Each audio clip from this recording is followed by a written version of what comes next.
You are uniquely you. Bring your uniqueness to the modeling world and find an agency that loves you for how you are.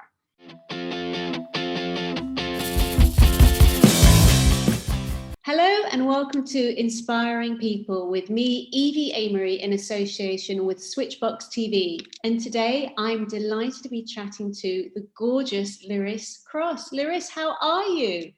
I am amazing. How are you today?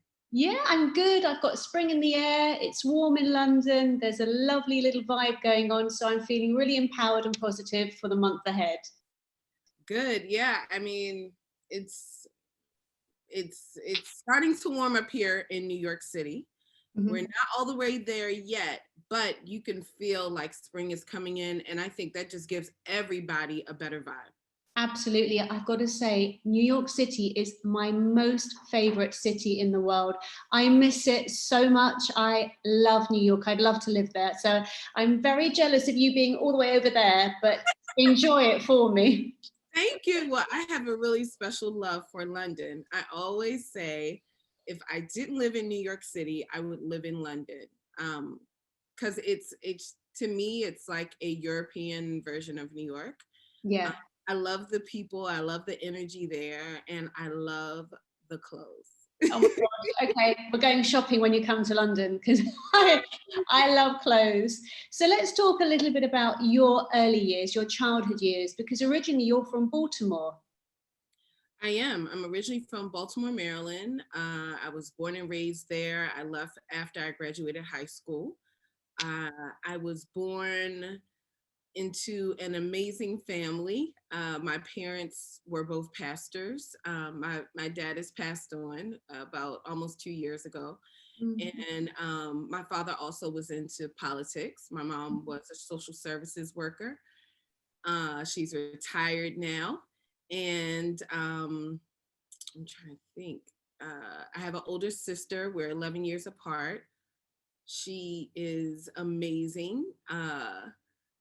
And to a certain degree, because we're 11 years apart, you kind of grow up a bit of an only child to a certain degree.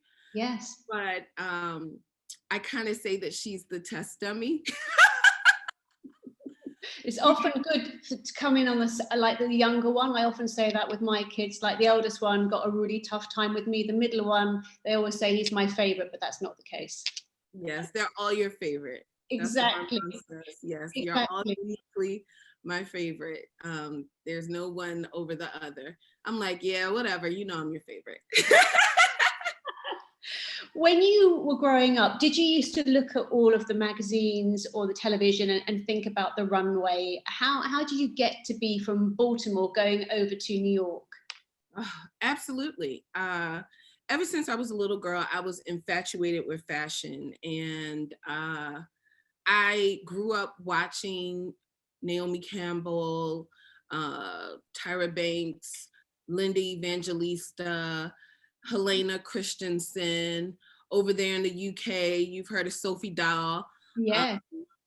Like I grew up seeing their images and watching fashion TV. I have a quick story. My mom used to take me to the library every 2 weeks, and she would say, you have 10 books you could pick out. So I would get a bunch of different books, and then my last 4 would be magazines. So I would get Vogue, Harper's Bazaar, Elle, and I would get a bridal magazine. So It's literally amazing how I'm having these full circle moments. And I almost feel like me doing that was prophetically pushing myself into my purpose, because now I am the spokesperson for Maggie Tutero Designs, which is in over 70 countries. They're an amazing bridal retailer, as well as I have been working for over a decade in the fashion industry as a pioneer for plus size models and plus size women. So it's really just been amazing, and I'm thankful for the journey. Yeah, I mean, I think the dots always connect when you look behind. Every challenge, every step on the journey is all part of where we're meant to be. And it's amazing for me, having looked back over the last 2 decades, also working in the fashion industry, how curve and plus size has really, and about time too, really come into the fore with dedicated categories in multiple designers and collections. And actually, we're all unique, and I always used to think it was unfair to have that certain image of a certain shape or a certain size when the majority of us are not there. We're not actually in that size range, and actually it's very exclusive. So when it was a case of plus size and curve coming in, it opened up the arena for all of us fabulous ladies. Yes, I like that you said, I like what you just said, because it's very actually elitist Mm. to shun and make everyone conform to this one size that everybody isn't, and to be ignored by a majority of the designers out there. I mean, it's really crazy. Here in America, the average woman, and I'm sure this is in a lot of different parts all over the world, but especially here in America, the average woman is a size 14, 16. Yes, The absolutely. average woman. So you have some of these companies that complain about, they're not making money and what's going on. And I'm like, well, you're being very exclusive, but you're really being elitist by not incorporating more sizes for your brand. If the average woman is a certain size and you are excluding her, you're excluding lots of different women, which means you're excluding lots of money. So it makes sense, because who doesn't want to make more money, and who doesn't, it's like, why not have more representation of your product across the world? Absolutely. And I mean, I'm delighted when I see now more and more collections are being more inclusive. I think that's the word. And also, it also taps back into how young women and young girls feel about their bodies. Because if you're looking at a picture of somebody who is a size 0 or a size 2, it's not real and it's not attainable. And actually, you're on the back foot before you even begin. So how does that make you feel for confidence? And confidence is something that you are really pioneering and championing, which I love through your boot camps. Thank you. Thank you so much. Yes, I was blessed with the opportunity to work tirelessly within my industry. And I've had so many different models over the years who have asked me, how do I get into modeling? How do I break through? Or if they're already into modeling, how do I up level my career? And I couldn't respond to everybody, because if so, I would just be glued to Facebook and Instagram all day. And I would never get any work done. So I decided to create my own model boot camp, and it's called Life of a Working Model Boot Camp, which is inspired by my hashtag that I use whenever I'm working, Life of a Working Model. And I felt it was important because there are a lot of people who are giving information about the modeling world, but they aren't necessarily working as a model. And who better to hear it from than someone who has been there, done that, and is still doing it at a high level. And I've been able to have women who've attended go on to sign with major agencies, walk in New York Fashion Week shows. The list goes on and on. But out of that, the Steve Harvey show. Yes, I watched that interview. I thought that was fascinating.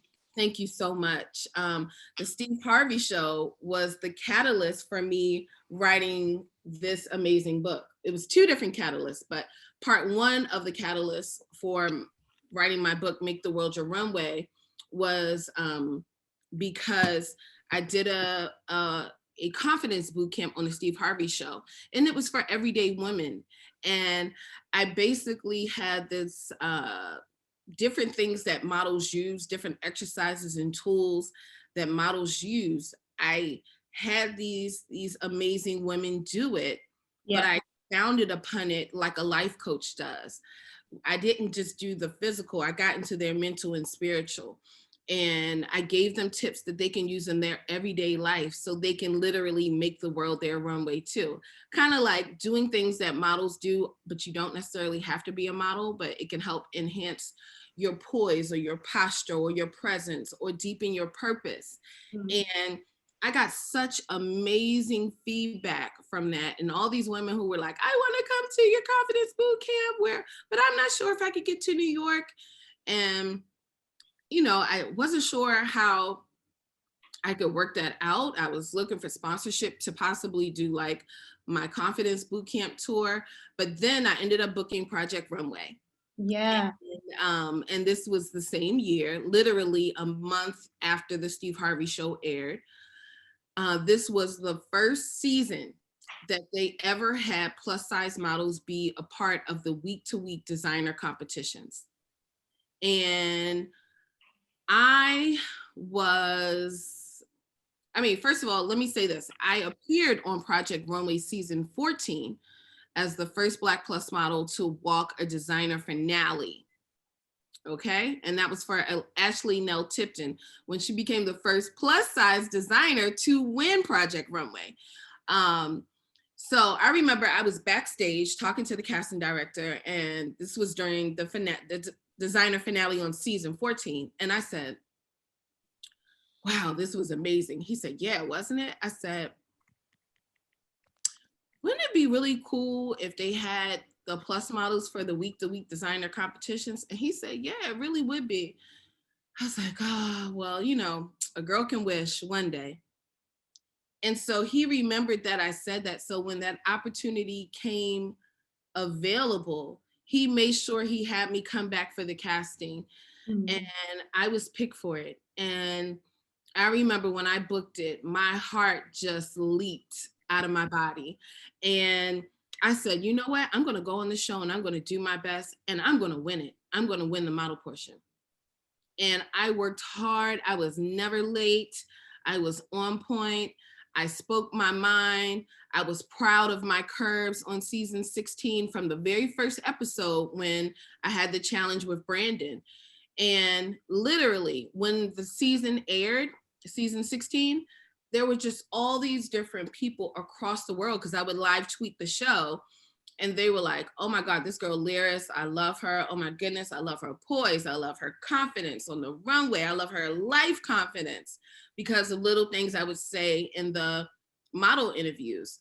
And so after I ended up becoming one of the first plus models to win the model portion of Project Runway, all these people were like, Liris, if I could just bottle up your confidence. And I said, you know what? I have to write a book.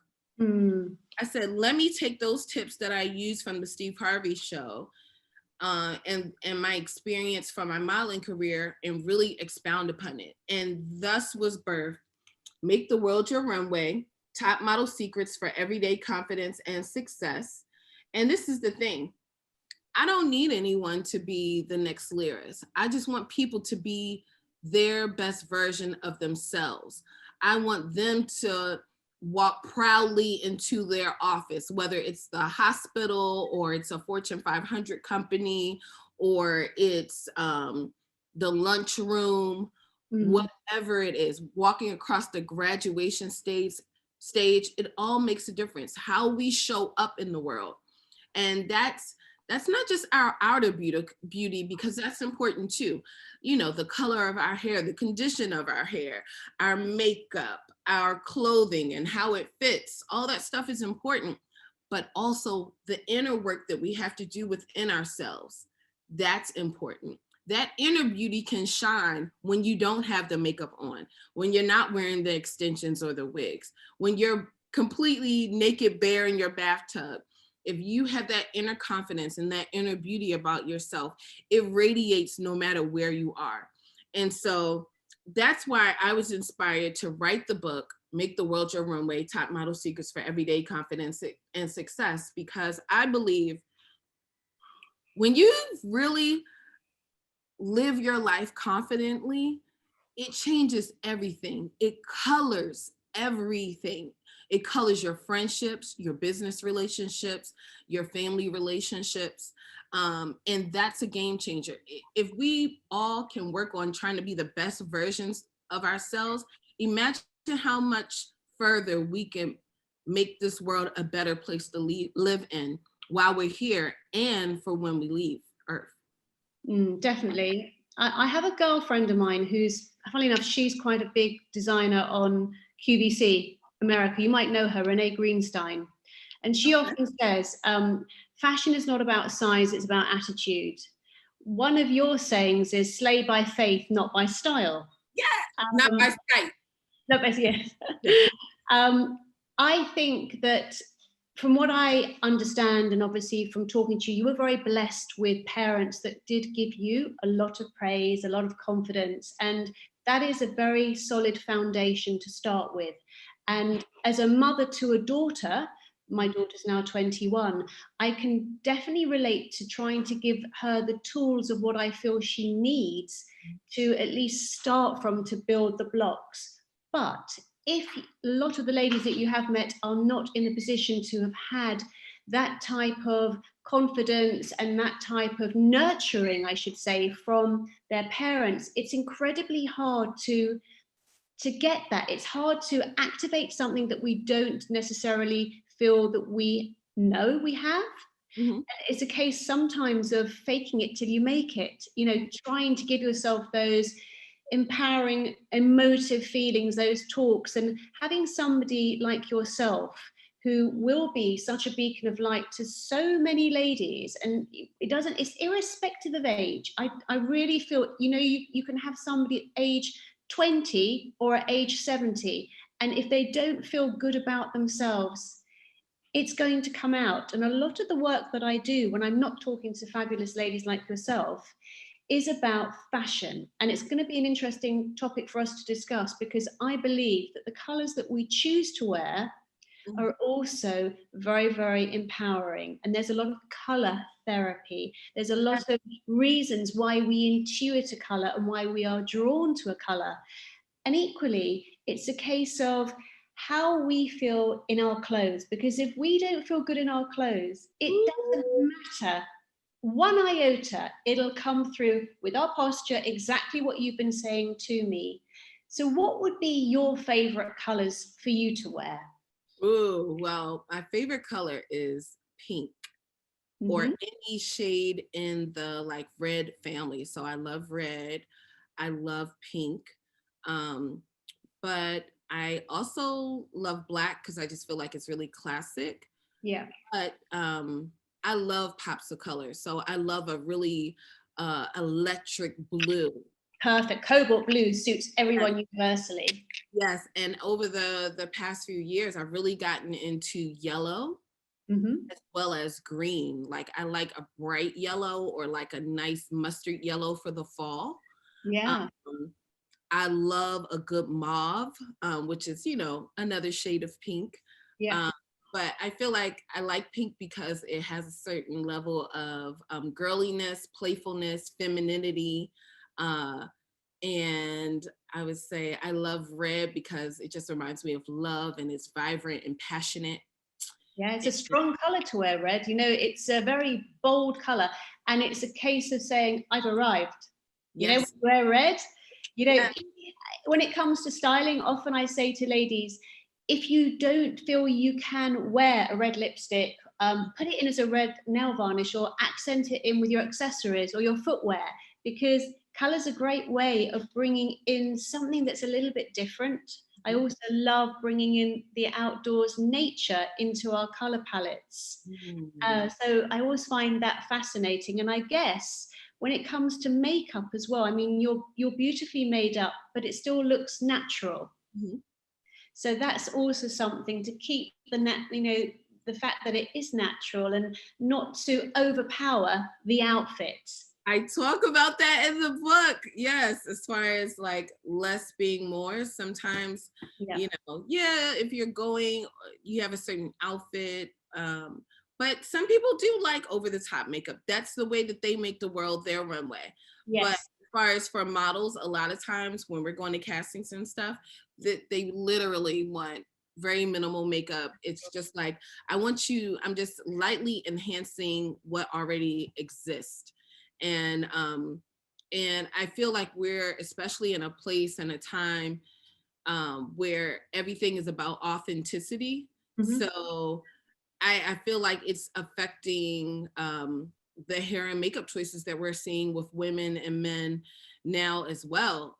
Everything's a lot more light and natural, even for different jobs now. They don't want acrylics or Yeah, gel polish. They just want like natural natural.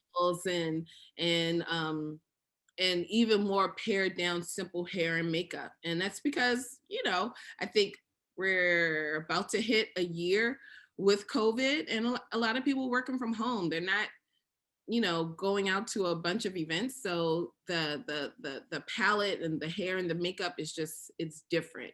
It's pared back. I want to ask you a couple of things. Firstly, if we can touch back on to Project Runway, how do you actually get to go onto Project Runway? Did you have to apply directly to somebody? Were you invited? Well, my agent at that time had gotten the casting info because the casting director was reaching out to all the different agencies to look for models who would be right for the show. Mhm. And got the casting and I went. And I remember I was so excited and I had a good nervous. And I think I think it's good to be nervous at times because that just means that you are in the moment. You are feeling life, you are feeling alive, you're feeling all those feelings. And I just chose to take that good nervous energy and push it forward into making the casting my best. Yeah. And I really pushed myself forward and I'm glad I did because I booked the job. Exactly. And when you think about it, I wanted to understand that was obviously back then before we were in a pandemic. What does the model world look like now for castings? How do you get to go to a casting? Is it, I mean, it must be all these COVID tests. How does that happen? How does it start with the process of castings now in the world that we're in? Castings now are basically I would say they're social distanced to a certain degree. Mhm. They will a lot of times ask you to fill out a COVID questionnaire. Have you been in contact? Have you had it? Have you traveled? Uh, and then everyone in the studio is in a mask. Uh, Mhm. Now, when you're doing your walk, you're not in a mask unless you felt, I guess you wanted to be in a mask. But for like a New York Fashion Week casting that I went to, we took off our masks just for our runway walk, and then we put our masks back on. Yeah. And there's hand sanitizer and Pretty much the same as when we're going on sets. It's like that. We're masked up until we go on set, then we take it off. yes. And I also feel like castings now, they're either casting online, so they're direct booking you, they're going by your portfolio, which is on the agency site and probably what they can see of you on social media, or they are having a Zoom casting where they will ask you to walk or ask you to turn. They'll do that on Zoom, or they will have a short list because they've already gone through the agency website to say, we only want to see these 10 girls. And Yeah. then they space it out time wise to have this person in. So that way it's not a bunch of people crowded sitting in a studio. Yeah. Which in a way, I kind of like it that way.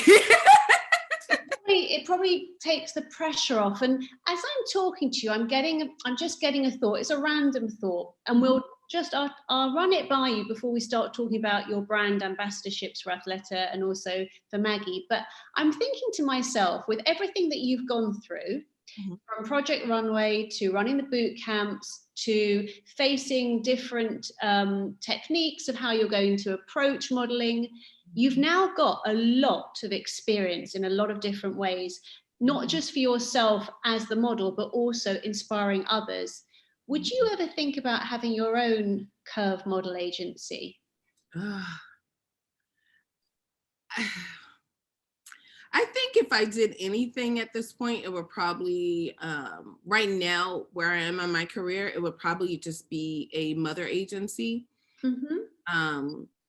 Because I think for the day-to-day regular booking agencies, you have to have a lot of availability and you have to have a lot of time to pour into the women, to um, get them work all the time. And I'm still working as a model. So I think as a mother agent, it could probably be a better situation where I could set them up for success and get them signed to an agency.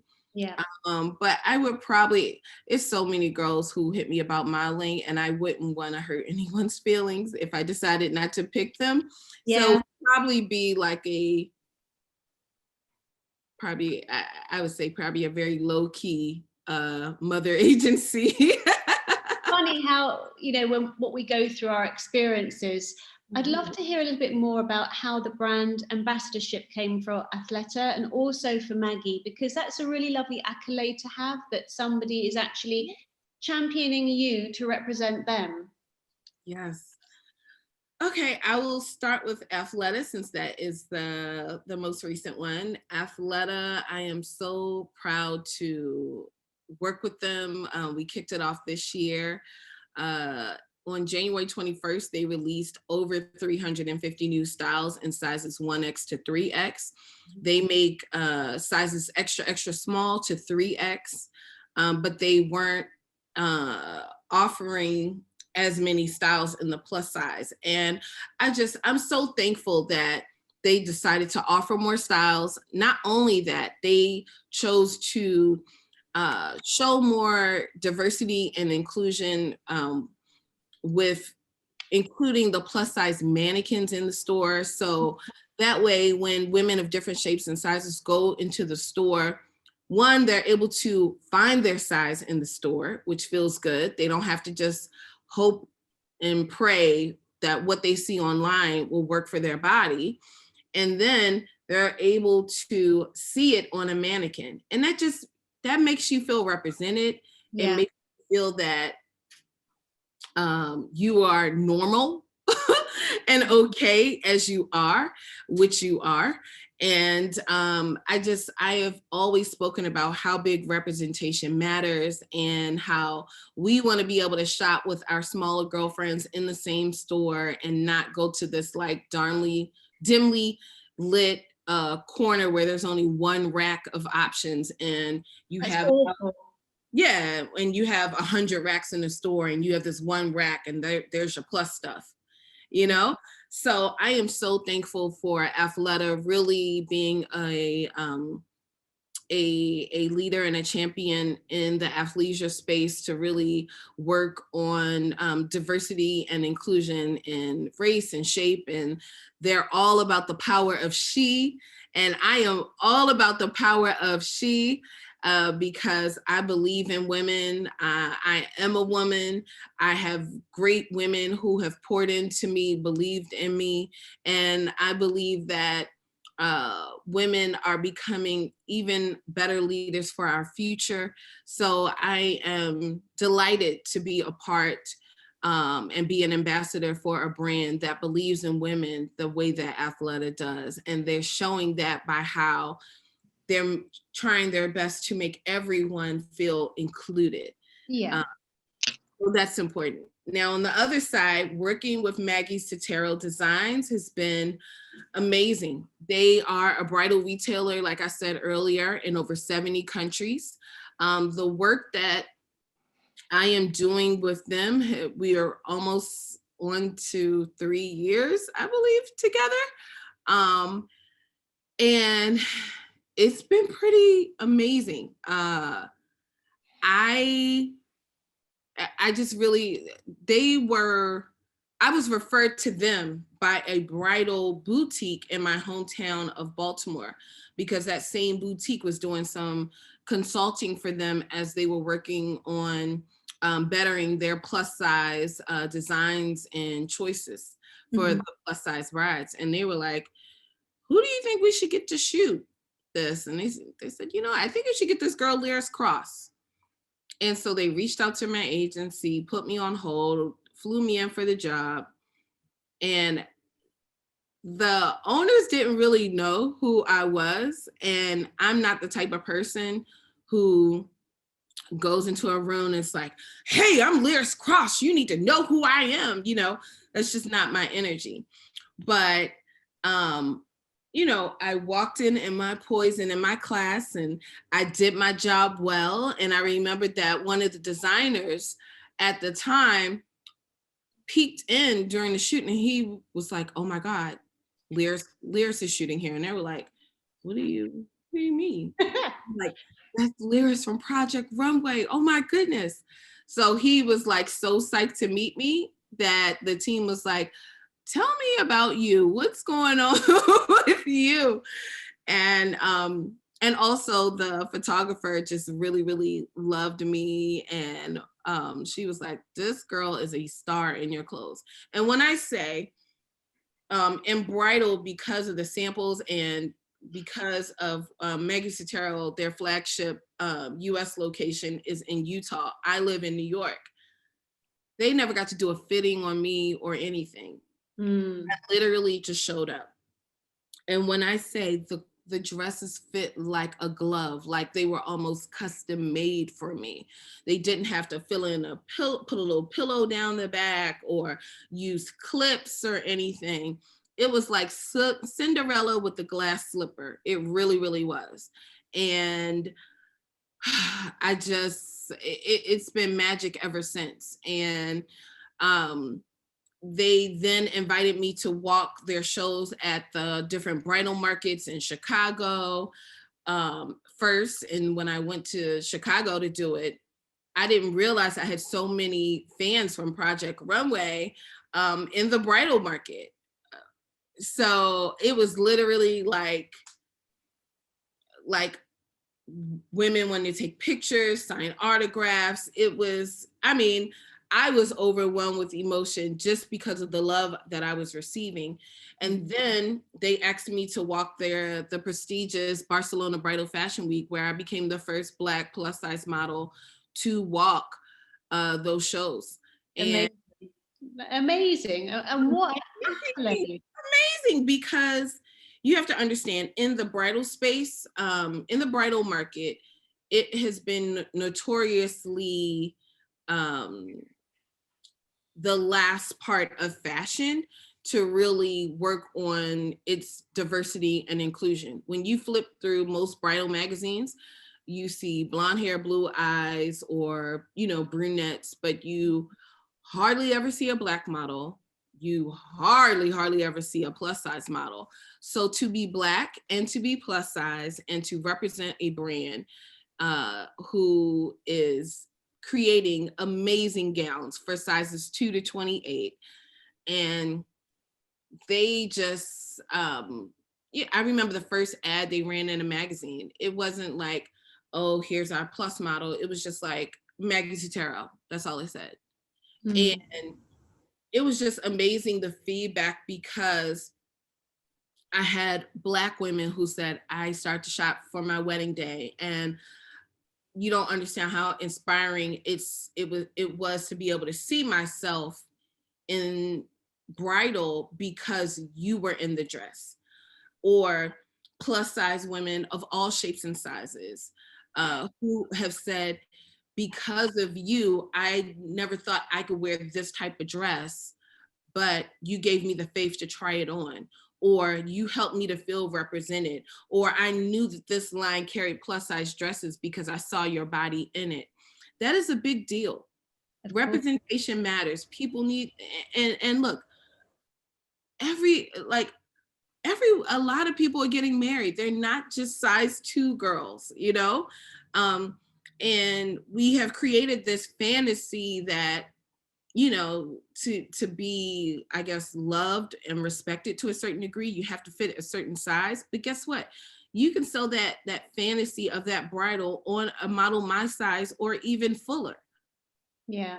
Let's stop this hogwash of nonsense that, you know, that brides or just women, period, have to look one type of way to be beautiful. That's not the case. So I'm very proud of what we've been able to accomplish as far as the diversity and inclusion. We've been able to have within the bridal industry, whether it's the ads or the runway shows, just by me merely existing in that industry and with this brand in that space, we've been able to see a change within the industry, and I'm proud to be a part of that. And I'm proud to be a part of all these different women and their love stories. It's amazing, and I think that brings us beautifully on to the Model Diversity Project, Mm-hmm. because that's also something that is very close to your heart. Mm-hmm. And I wondered how you met Christopher Michael. Christopher Michael, I met on an Essence photo shoot years ago, and I loved his makeup, and we kept in touch. And for years, he has been one of my go-to makeup artists. And some of the things that he's experienced as a makeup artist, being a Black makeup artist, you know, he goes through his different level of prejudice, Yeah. of microaggressions, of delays and denials, as well as I have as a Black plus size model.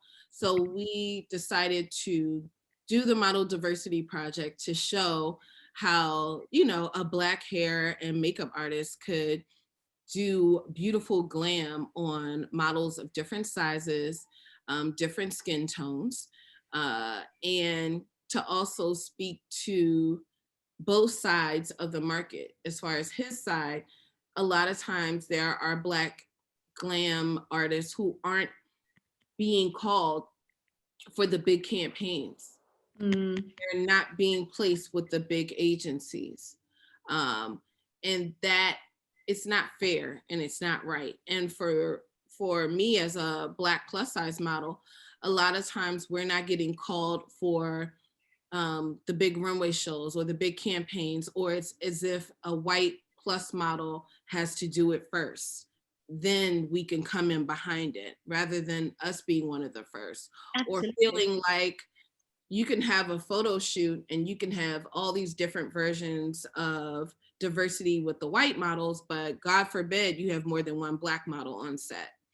So we just wanted to show that you don't have to do this tokenism, that you can have more than one Black model on set, that you can have Black artists who are able to do amazing glam on models of all shapes and sizes and races, and that also plus size models can shoot editorial, you know, we can create the strong images that these top tier magazines request. And so we really wanted to shake things up, and we did when we did that project. And I look forward to doing another installation of it. Yeah. If someone is watching this interview and they are thinking about going into the model world, and in particular, they are dieting like crazy because they think that they've got to be a certain size, what would your recommendation be to them?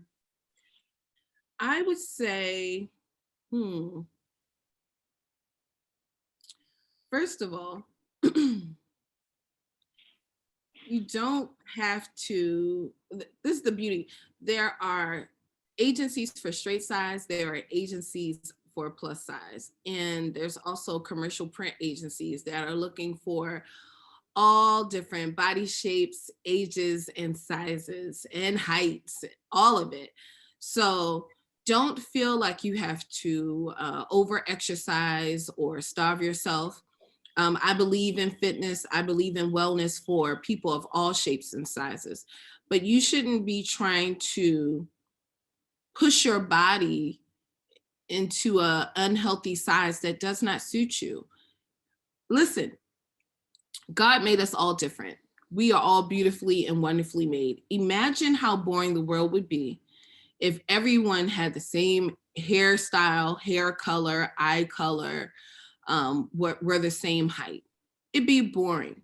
You are uniquely you. Bring your uniqueness to the modeling world and find an agency that loves you for how you are. Now, if you want to, like this morning, I did my workout. I like to firm up. I like to I'm working on my core strength. That's not a problem. It's when things get excessive. It's when things become, when you're, binging and purging, or you're overeating, because it can go both ways. Don't try to do anything that harms you physically, emotionally, or spiritually. And remember that, just focus truthfully on just being your best you and finding an agency that accepts, loves, and appreciates you right where you are. Definitely. And being a mother to a daughter who's now 21 who did go into the modeling world, and I found the castings incredibly difficult, to the point that I decided that she wasn't going to be a child model. Mm-hmm. What I want to say is, how important is it, do you think, because I have my own view on this, that a girl of a certain age should be chaperoned as well, so she's not left out on her own to go through such a challenging opportunity when it comes to modeling? I think they need to be supported, not just at a young age, but certainly into late teens and maybe even to early 20s as well. Mm-hmm. I know here in the United States, you're emancipated once you hit 18. I think a model has to do what feels comfortable for them. I definitely think on sets, until a person reaches of legal age and the parent and the child feel comfortable, that someone should be there. I do not think that children should be left alone. I know that even my parents, they were leery about me getting into modeling, which is why I really didn't start till I was a junior, senior in high school to really pursue it, because they wanted to protect me. They had heard horror stories. Yeah. And I think that parental supervision is key. I think, when a photographer or an agent or a stylist or makeup artist or the marketing head person sees that there is a parent there that really loves this child and is there to protect them, that's important. They're not going to do the same things that they would do if a child was there alone. Like I affectionately have, I call her my model daughter, Soleil West, and her mom goes with her to all of her jobs, all of her castings. And I praise her mom for being an amazing advocate for her, but also being a protector for her. Yeah. Because, and it can even be something where you're protecting them with hair and makeup, especially when you have a Black child. Because there have been times where our natural hair has been burnt off by inexperienced stylists, or if the foundation and color is off. So it's important that a parent is there to protect their child mentally, physically, and spiritually. And I think that conversation that a child has, that the mother and father have with their child is important, so they can see how they are maturing and what they are feeling comfortable with, so they know when they're able to really start to part ways in that process. And also speaking to the agents and speaking to the clients that you're working with, so that they know that you're there as that protection. Where's Liris gone? Have you got me? Yep, I have you. I lost you for a minute. Thank you. So before we end, where can we read this fabulous book, Make the World Your Runway? Woohoo! Well, you can get my book, Make the World Your Runway, Top Model Secrets for Everyday Confidence and Success. Oh, and I didn't say this. The foreword is written by Tim Gunn, formerly of Project Runway. We love Tim Gunn. I call him my fairy fashion godfather. You can get the book worldwide on Amazon. Go to the Amazon site for your country. Mm-hmm. And order your copy of the book. Do not try to go through the American site, because then your shipping is going to cost you a lot different. Absolutely. So if you click the link in my bio and you're not here in the US, then you're not going to get the American site. But go to the Amazon site for your country and get my book, Make the World Your Runway, Top Model Secrets for Everyday Confidence and Success. This is the plan to help you be your best you, to push you further in your purpose, to help you shine whenever you step out of the door, and for you to be able to color the world with your greatness. That's what Make the World Your Runway is all about. And I'm just so proud of this book because it has inspired and helped to push people into their purpose. It's renewed their mindset, because I talk about like having that model mindset. Your mindset affects everything that you do in life. So if you need that gentle nudge, that reminder, that reboot, this is the book for you. Oh, Liris, what a pleasure to speak to you. Really has been. And I wish you so much luck. It's been an amazing journey for you. And I hope you feel as proud of yourself as you should, because what you've achieved is amazing. Thank you so much. I really appreciate your kindness. And thank you so much for having me, Switchbox TV. This was awesome. Thank you, Liris.